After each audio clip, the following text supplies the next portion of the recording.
আওয়াজ যদি ঠিকঠাক না দিতে পারেন তাহলে আপনার গলা চিপে ধরে বামপন্থীরা। এই জন্য আপনি যদি ডানপন্থী হয়ে থাকেন আপনাকে নারে তাকবীর আল্লাহু আকবারের স্লোগান এবং বজ্রকণ্ঠে হুঙ্কার দিতে হবে। রাজি আছেন ইনশাআল্লাহ? প্রিয় ভাই আমার, আমরা এখানে যারা আছি আমরা প্রত্যেকেই এতটুকুন অন্তরে অনুধাবন করি এই পৃথিবীটা আমাদের আসল ঠিকানা নয়। এই পৃথিবী ছেড়ে আজ না হয় কাল আমাদেরকে চলে যেতেই হবে, সেটাই চরম বাস্তবতা। আমার চোখের সামনে আমার বাবা যেহেতু চলে গেছে, আমার মা যেহেতু চলে গেছে, আমার দাদা পাড়া প্রতিবেশী আত্মীয় স্বজনরা আমার চোখের সামনে যেহেতু চলে গেছে, আজ না হয় কাল আমাকেও চলে যেতে হবে, এটাই বাস্তবতা। কি এই রং তামাশার দুনিয়া, এই সুন্দর ভবন, এই সুন্দর চাকচিক্যময় জায়গা, সম্পদগুলো, ব্যাংক ব্যালেন্স সব কিছু রেখে আমাকে আজ না হয় কাল চলে যেতেই হবে।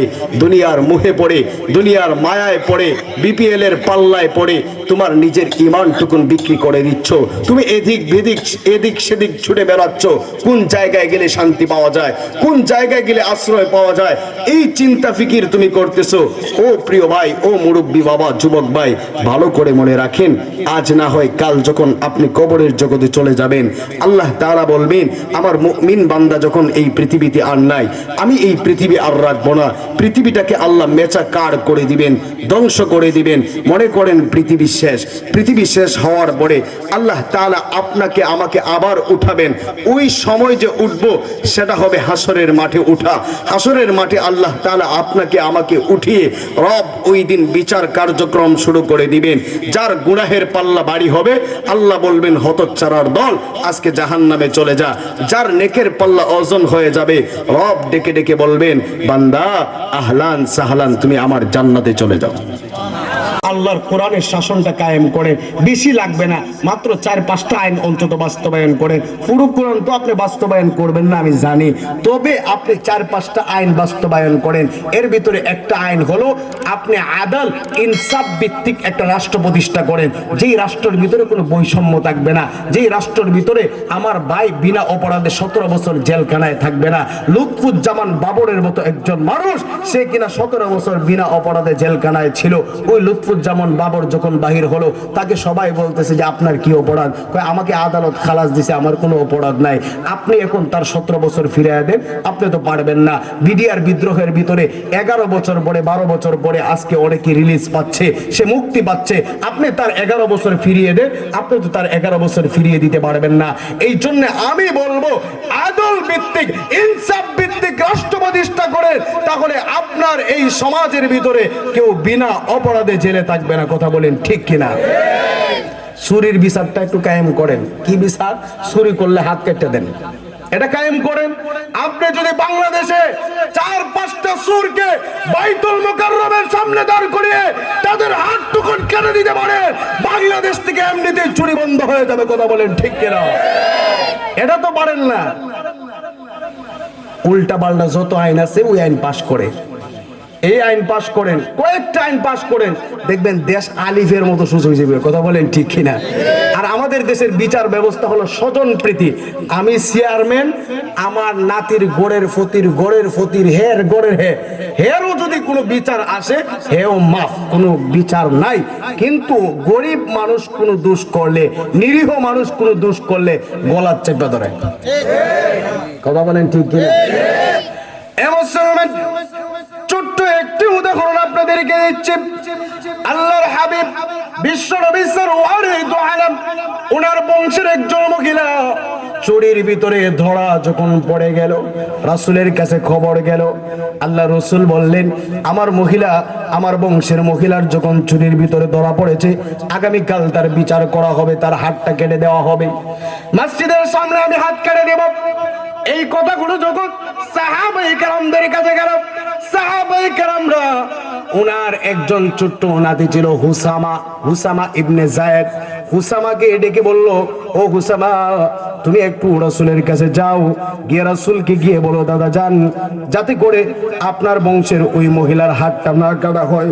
যদি হাত কাটা হয় তাহলে আপনার বংশের মান সম্মান নষ্ট হয়ে যাবে। আপনি আপনার বংশের ওই মহিলা হাতটা কাটবেন না, বরং গোপনে বিচারটুকুন করে দেন। আল্লাহর হাবিবের কাছে উসামা গিয়ে ডেকে ডেকে বলল, দাদা যান, আপনার কাছে একটা বিচার আসছে। আপনার বংশের একজন মহিলা চুরির ভিতরে ধরা পড়েছে, তার হাতটা কাটতে হবে না, বরং গোপনে বিচারটা আপনি করে দেন। আল্লাহর নবী রাগান্বিত হয়ে গেলেন, আগুনে পেটে পড়লেন। রাসূল সাহাবায়ে কেরামদেরকে ডাকলেন, আমার সাহাবীরা কে কোথায় আছো, তোমরা আমার কাছে আসো। আজকে আমার উসামা ইবনে যায়েদ, উসামা আমার কাছে এই কথা বলার সাহসটা কেমন করে পাইলো? নিশ্চয়ই তোমরা শিখিয়ে দিয়েছো। আমার উসামা এই কথা বলার সাহস তো পাওয়ার কথা না। তোমরা জানো না এই যে মহিলা ফাতেমা, তাফসীরের কিতাবে আসছে, হাদিসের কিতাবে আসছে, ওই মহিলার নাম ছিল ফাতেমা। আল্লাহর রাসূল বলেন, আগেকার যুগের মানুষেরা বিচার মোকদ্দমা সঠিকভাবে না করার কারণে তারা নিজেরা কোনো দোষ করলে ওই বিচারটুকুন তারা করতে যেত না, নিজেরা মাফ করে দিত। গরিবেরা কোনো দোষ করলে, সাধারণ পাবলিক কোনো দোষ করলে এটার বিচার ঠিকঠাক তারা করত। এই জন্য তাদের অধপতন হয়েছে, তাদের রাষ্ট্র নষ্ট হয়ে গিয়েছে, তারা ক্ষমতায় চিরকাল থাকতে পারে নাই। মনে রাখবা, আজকে যদি আমার বংশের মহিলা ফাতেমা চুরিতে ধরা না পড়ে, আমার কলিজার টুকরা মেয়েও ফাতেমা যদি চুরিতে ধরা পড়তো, আমি বিশ্ব নবী আমার নিজের মেয়ের হাতটা আমি কেটে দিতাম। রাসূল বলেন, স্বজন প্রীতি করা যাবে না, এই আইনটা অন্তত বাস্তবায়ন করেন। আপনি যদি এই আইনগুলো বাস্তবায়ন করতে পারেন, আল্লাহর কসম, স্বাধীনতার পর থেকেই আমরা বলি সোনার বাংলাদেশ, সোনার বাংলাদেশ। এই কয়েকটা আইন বাস্তবায়ন করেন, ইনশাআল্লাহ বাংলাদেশ সোনার বাংলাদেশে রূপান্তরিত হবে। আমরা এই বাংলাদেশ আল্লাহর কোরআনের আদল ইনসাফ ভিত্তিক চলুক, এটা চাই কি চাই না? আর একটু জোরে বলেন, চাই কি চাই না? তাহলে আগামীর বাংলাদেশ হবে কোরআনের বাংলাদেশ, আগামীর বাংলাদেশ হবে ইসলামের বাংলাদেশ।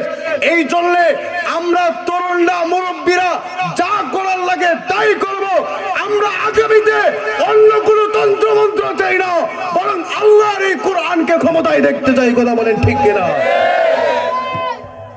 আল্লাহ তাআলা আমাদের সবাইকে কবুল করুক, সকলে বলেন আমিন। এখানে যারা আছেন আপনারা সবাই একটু আমার সঙ্গে বলেন, জাহান্নামে যাওয়ার কারণ কয়টা? এক নম্বরে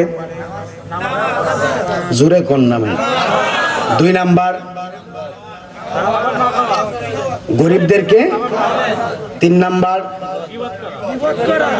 গীবাত করার কারণে, 4 নাম্বার আখিরাত। মুখস্থ হইছে ইনশাআল্লাহ। ছোট্ট মাহফিল হলেও আমরা এতটুকুন আজকে বুঝতে পেরেছি। আল্লাহর দরবারে আমরা ফরিয়াদ জানাই, মালিক এই কথাগুলোর উপরে যেন আমরা সবাই আমল করতে পারি। সকলে বলেন আমিন।